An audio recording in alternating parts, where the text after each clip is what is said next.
The Lord be with you. and with your spirit. A reading from the Holy Gospel according to John. Glory to you, O Lord.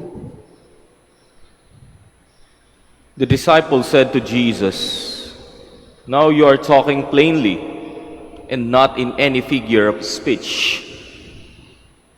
Now we realize that you know everything and that you do not need to have anyone question you. Because of this, we believe that you came from God." Jesus answered them, "Do you believe now?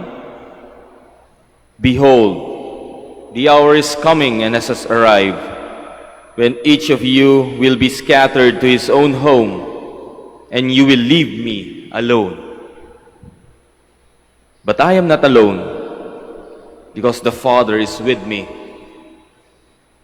I have told you this so that you might have peace in me. In the world, you will have trouble. But take courage. I have conquered the world." Dear brothers and sisters, the Gospel of the Lord. Praise to you, Lord Jesus Christ. Please be seated. Alam niyo po, bilang mga tao, mahalaga po sa atin ang mga petsa. Alam mo po yung petsa, mga dates. Sigurado po ako sa 10 daliri natin, meron tayong 10 mahalagang petsa na natatandaan natin sa ating pang-araw-araw na buhay. Ang pinaka-common ditong natatandaan natin ay ang ating birthday. Kaya nga kung yung birthday mo hindi mo na naaalala, ewan ko sa'yo. Ano pa? Sa mga mag-asawa, siguro yun yung wedding anniversary ninyo. Tama ba? O ikaw yung may asawa at hindi mo na natatandaan yung wedding anniversary nyo, magsimula ka ng uminom ng Memo Plus.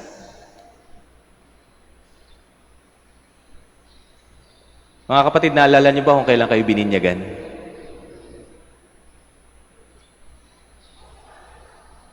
Ako naalala ko. December 20, 1987. Naalala niyo pa po ba? Kung kailan kayo kinumpilan?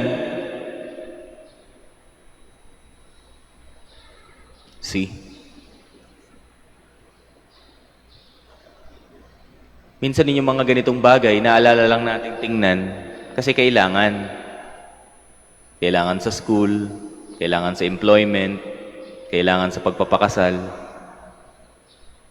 Siguro nga, mas natatandaan pa natin yung petsa na kung saan niloko tayo ng isang tao. Mas natatandaan pa natin yung petsa kung kailan tayo inutangan nung kapitbahay mo at kung ilang taon na yung hindi nagbabayad.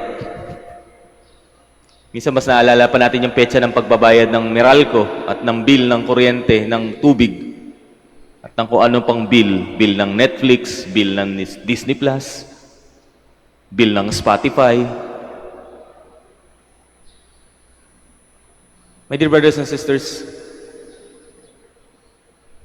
minsan may mga petsa sa buhay natin na may kinalaman sa ating pananampalataya na hindi na natin natatandaan.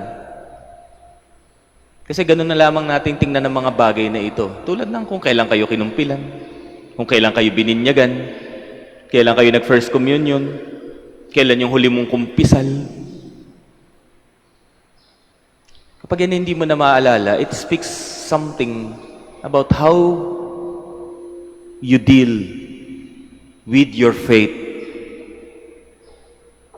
in your everyday lives. Bakit hindi naaalala? Sapagkat maaaring natabunan na ng ibang concern, maaaring wala namang kasing halaga. Alam niyo po, sa iba't ibang bansa, dito sa Pilipinas, masyadong binibigyan ng emphasis ang binyag. Totoo naman po yun. Naghahanda tayo kapag may batang binibinyagan. And it is very, very wonderful. Pero minsan, alam niyo po ba, na-encounter ko na rin dito bilang parish priest na ako na nga yung nag-aalok sa bata. at sa nanay na binyagan yung anak dahil 3 months na po. Ayaw nung ama. Tanong mo, nasan yung ama? Nasa ibang bansa. At bakit ayaw nung ama? Kasi daw ay walang panghanda. Sabi ko, ako na nga yung magdadala ng pansit. Ayaw pa rin nung ama. Minsan, nina-encounter na ako, sabi, hindi pa raw siya nakukumpilan. Sabi ko, sige, i-arrange natin yung kumpil mo. Ayaw pa rin. Bakit? Wala kaming pera eh. Wala kang pera. Hindi naman kailangan magbayad. Ako na magdadala ng handa. Ayaw pa rin. Bakit? Marami kong trabaho, Father eh. Minsan nga, inaalo ko na nga po ng kasal. Kasi yun na lang ang kulang. Ayaw pa rin. Nakakapagtaka, no? And yet, we always claim that we are a Catholic country. We are Christians. And yet, these realities, no? Parang hindi pinapahalagahan ng marami sa atin. Kasi nga naman, di ba? Maalala mo lang isang bagay kung yan ay sobrang blessing, sobrang mahalaga, o kaya naman ay sobrang sakit. Kaya memorable. These things seem to be ordinary for so many of us. But it is in this ordinariness that we could see that the Lord is working in our lives. At paano ko nasabi yun?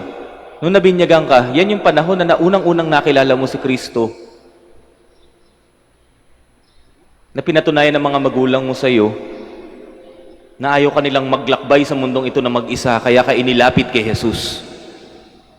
Nung nakumpilan ka, yan yung araw na nanaog sa iyo ang Espiritu Santo para palakasin ka dahil ang pakikibaka sa buhay na ito ay hindi madali, na kailangan mong manindigan sa totoo, na kailangan mong panindigan kung ano ang tama at iwasan ng mali.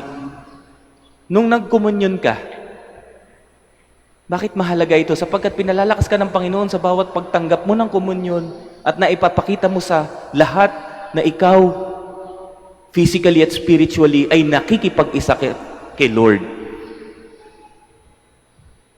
Bakit mahalaga na naalala mo kung kailan ka huling nangumpisal? Bakit kinakailangan mo maalala na mga nagkasala ka? Sapagkat ito yung mga pagkakataon sana na natuto na tayo, pero hindi pa rin tayo natututo. We keep on learning to do the same mistakes. So my dear brothers and sisters, faith is not simply about knowing. It is about remembering and experiencing God's presence in our lives. And you know, kapag hindi na po natin naaalala ang mga bagay na ito,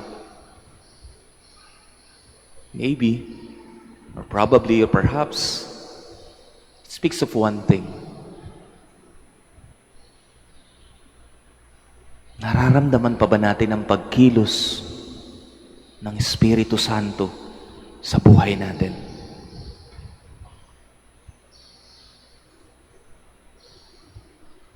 Ano ba ginagawa ng Espiritu Santo? Siya yung nag-udyok kung bakit ka napunta rito ngayon. Siya yung nag-uudyok sa iyo para gawin mo na yung tama at umiwas ka na sa mali. Siya yung nag-uudyok sa iyo, nagpapaalala na ang Diyos ay hindi malayo, na ang Diyos ay naririto. Natatabunan lang yan ng mga anxieties mo, natatabunan lang yan ng mga doubts mo, natatabunan lang yan ng busy schedule mo, natatabunan lang yan ng puyat mo. It is the Holy Spirit. It is the Holy Spirit. Oh, my dear brothers and sisters, in today's gospel, the Lord asked His disciples, ngayon naniniwala na kayo. Sinasabi nyo, naiintindihan nyo ako. Pero darating ang panahon, sa oras ng pagsubok, magtatakbuhan kayong lahat at iiwan nyo akong mag-isa. Bakit? Sapagkat faith is not just about knowing. It is about experiencing God and remembering His presence. Kaya nga totoo yung sinabi ng Panginoon dito, di ba? When the hour has come, nung doon sa Getsemani, yung lahat ng mga kasama niyang kumain ng hapunan, sila pa ang unang nagtakbuhan. Bakit? Kasi ang Espiritu Santo, natabunan ng takot, natabunan ng kung ano-anong concern, nakalimutan nila that God's presence is in them and that Jesus is with them. So my dear brothers and sisters, this week is actually a preparation for all of us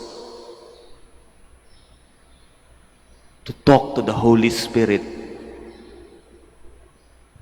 because we need Him.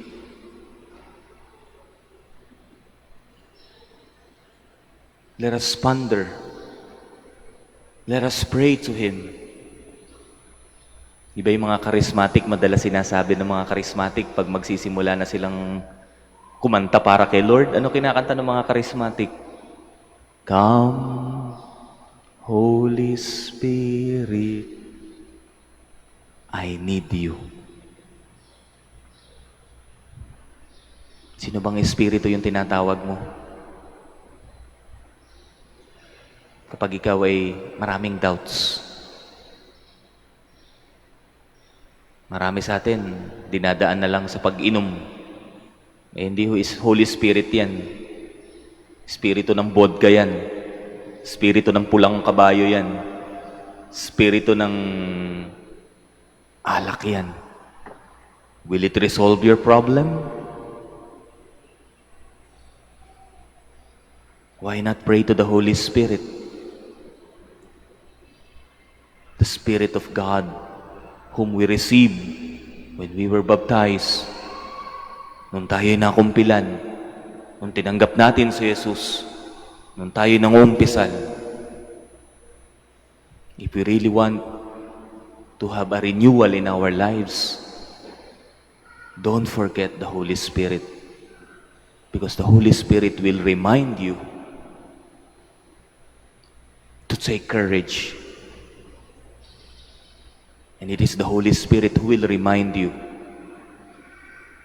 that we are not alone.